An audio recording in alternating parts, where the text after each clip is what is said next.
আসসালামু আলাইকুম।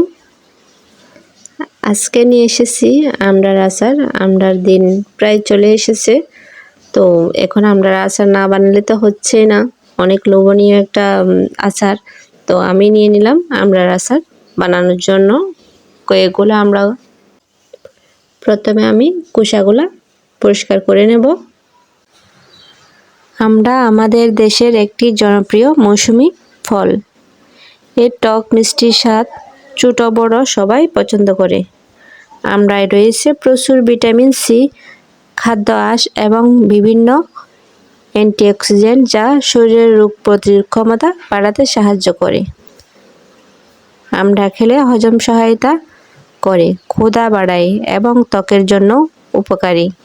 এটি দিয়ে আচার, ভর্তা, চাটনি, জুস ও বিভিন্ন মুখরোচক খাবার তৈরি করা যায়। সুস্বাদু হওয়ার পাশাপাশি আমড়া একটি পুষ্টি ফল, তাই মৌসুমে নিয়মিত পরিমিত পরিমাণে আমড়া খেলে শরীর সুস্থ ও সতেজ থাকে।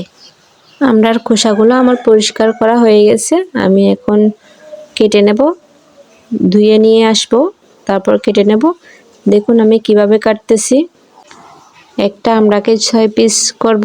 এরকম কাটলে সব মশলা ওখানে আমড়ার ভেতরে ঢুকে একদম জুসি হয়ে যায়। সেজন্য ছোট ছোট করে কেটে নেব।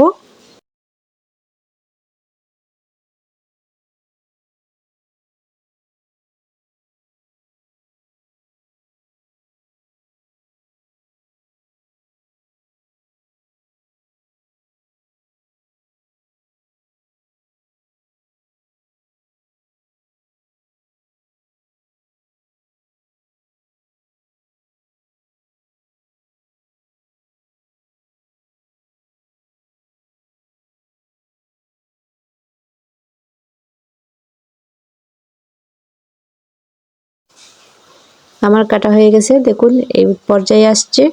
এখন আমি একটা রসুনকে, একটাই রসুন নেব, পরিষ্কার করে নেব রসুনটাকে। আর কিছু দেব না, শুধু রসুন দেব।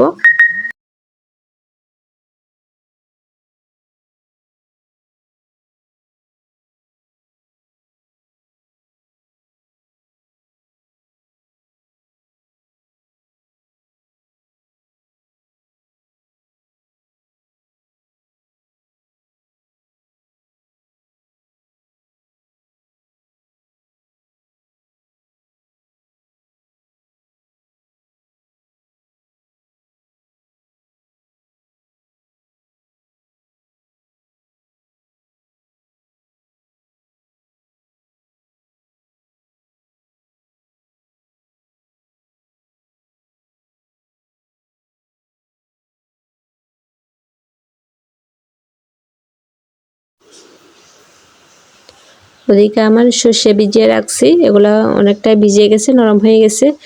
এগুলা দেব আর পাঁচফোড়ন দেব আমার পরিমাণ মতো। আমি যতখানি নিয়েছি ওই একটা আইডিয়া করে আমি 1 চামচ পরিমাণ পাঁচফোড়ন দিয়ে দিলাম। এগুলো আমি ব্লেন্ডারে ব্লেন্ড করে নিয়েছি। আমি ব্লেন্ডারে পানি দিয়েছি একটু করে, আর এখানে রসুনটাই দিয়ে দিলাম। তারপরে হলুদ গুঁড়া 1/2 চামচ, মরিচ গুঁড়া 1/2 চামচ, ধনিয়া গুঁড়া 1 চামচ দিয়ে দিলাম। সবগুলো একসাথে আবার ব্লেন্ড করে নিয়ে আসছি। এই পর্যায়ে হয়েছে মাখা মাখা টাইপের। একটা আমি প্যান বসিয়ে দিলাম, দিয়ে দিলাম আমি সরষের তেল, আর ব্লেন্ডার করা সবগুলা দিয়ে দিলাম। সবগুলা দিয়ে একদম ভালোভাবে কষাই নেব। কষাই নেওয়া হয়ে গেলে আমি আমরা কেটে রাখা ওগুলা দিয়ে দেব। আমি আগে সিদ্ধ করি নাই, আমি এভাবে একসাথে দিয়ে দিলাম। দিয়ে দিলাম লবণ। সবগুলা ভালোভাবে মিক্স করে নিচ্ছি। এভাবে হালকা আঁচে জাল দেব। জাল দিয়ে দিতে দিতে ওটা পানিগুলো শুকিয়ে যাবে। জালটা বেশি দিব না, একদম মৃদু আঁচে রাখবো। বেশি জাল দিলে নিচে লেগে যেতে পারে আর সিদ্ধ হবে না। এই পর্যায়ে আসলে আমি দিয়ে দেব 2 চামচ পরিমাণ চিনি। যে যেরকম চিনি খান ওরকমই দিবেন। বেশি যারা চিনি না খান তারা বেশি দিবেন না। আর এই রেসিপিতে আচারের মধ্যে একটু টক ঝাল মিষ্টি পরিমাণ ঠিকঠাক না থাকলে একটু ভালো লাগে না।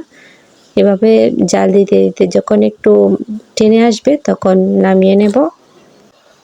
আর যারা রেখে খাবেন তারা ভিনেগার দিতে পারেন, আর আমি রেখে খাবো না, আমি আজকালকের মধ্যে আমি খেয়ে নেব, সেই জন্য আমি ভিনেগার দিই নেই।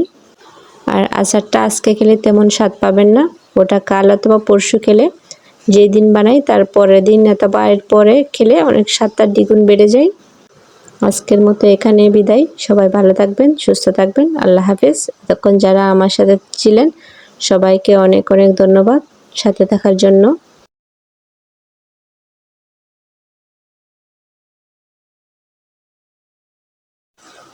আমি নামিয়ে নেওয়ার আগে কয়েকটা শুকনো মরিচ ভেজে রেখেছি, ওগুলো উপরে দিয়ে দেব, দিয়ে নেড়ে চেড়ে নামিয়ে নেব।